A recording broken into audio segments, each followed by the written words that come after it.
दोस्तों, इस तेज रफ्तार जीवन में हम कई बार खुद को इतना बिजी कर लेते हैं कि उन लोगों के लिए ही समय नहीं निकाल पाते जो हमारे जीवन में सबसे ज़्यादा इम्पोर्टेंस रखते हैं। इसलिए हमें ध्यान रखना चाहिए कि इस आपाधापी में भी हम अपने माँ बाप, जीवन साथी, बच्चों और अभिन्न मित्रों के लिए समय निकालें, वरना एक दिन हमें भी एहसास होगा कि हमने छोटी मोटी चीज़ें पाने के लिए बहुत कुछ खो दिया है।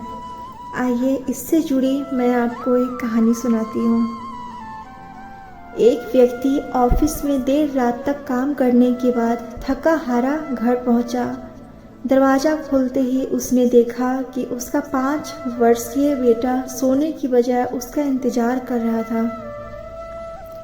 अंदर घुसते ही बेटे ने पूछा, पापा क्या मैं आपसे एक क्वेश्चन पूछ सकता हूँ? पापा बोले, हाँ हाँ पूछो, क्या पूछना है? बेटा बोलता है, पापा आप 1 घंटे में कितना कमा लेते हैं? पापा बोले, इससे तुम्हारा क्या लेना देना, तुम ऐसे बेकार के सवाल क्यों कर रहे हो? बेटा मैं यही जानना चाहता हूँ, प्लीज़ बताइए ना कि आप 1 घंटे में कितना कमा लेते हैं? पिता ने गुस्से से उसकी तरफ देखते हुए कहा, 100 रुपये। अच्छा, बेटे ने मासूमियत से सर झुकाते हुए कहा, पापा क्या आप मुझे 50 रुपये उधार दे सकते हैं? इतना सुनते ही वह व्यक्ति आग बबूला हो उठा। तो तुम इसलिए फालतू का सवाल कर रहे थे ताकि मुझसे पैसे लेकर तुम कोई बेकार का खिलौना या उटपटांग चीज़ खरीद सको? चुपचाप अपने कमरे में जाओ और सो जाओ। सोचो तुम कितने सेल्फिश हो। मैं दिन रात मेहनत करके पैसे कमाता हूँ और तुम उसे बेकार की चीज़ों में बर्बाद करना चाहते हो। यह सुन बेटे की आंखों में आंसू आ गए और वह अपने कमरे में चला गया। व्यक्ति अभी भी गुस्से में था और सोच रहा था कि आखिर उसके बेटे की ऐसी हिम्मत हुई कैसे।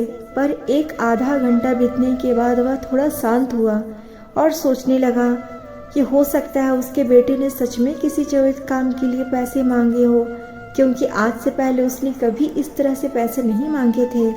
फिर वह उठकर बेटे के कमरे में गया और बोला, क्या तुम सो रहे हो? बेटे ने जवाब दिया, नहीं पापा, मैं सोच रहा था कि शायद मैंने बेकार में ही तुम्हें डांट दिया। दरअसल दिन भर के काम से मैं बहुत थक गया था। आई एम सॉरी, ये लो अपने 50 रुपये। ऐसा कहते हुए उसने अपने बेटे के हाथ में 50 की नोट रख दी। बेटा बोला, थैंक यू पापा, और फिर वह तेजी से उठकर अपनी अलमारी की तरफ गया। वहाँ से उसने ढेर सारे सिक्के निकाले और धीरे धीरे उन्हें गिनने लगा। यह देख व्यक्ति फिर से क्रोधित होने लगा, जब तुम्हारे पास पहले से ही पैसे थे तो तुमने मुझसे और पैसे क्यों मांगे? क्योंकि मेरे पास पैसे कम थे, अब पूरे हो गए। पापा अब मेरे पास 100 रुपये हैं, क्या मैं आपका 1 घंटा खरीद सकता हूँ? प्लीज़ आप ये ले लीजिए और कल घर जल्दी आ जाइए, मैं आपके साथ बैठकर खाना खाना चाहता हूँ।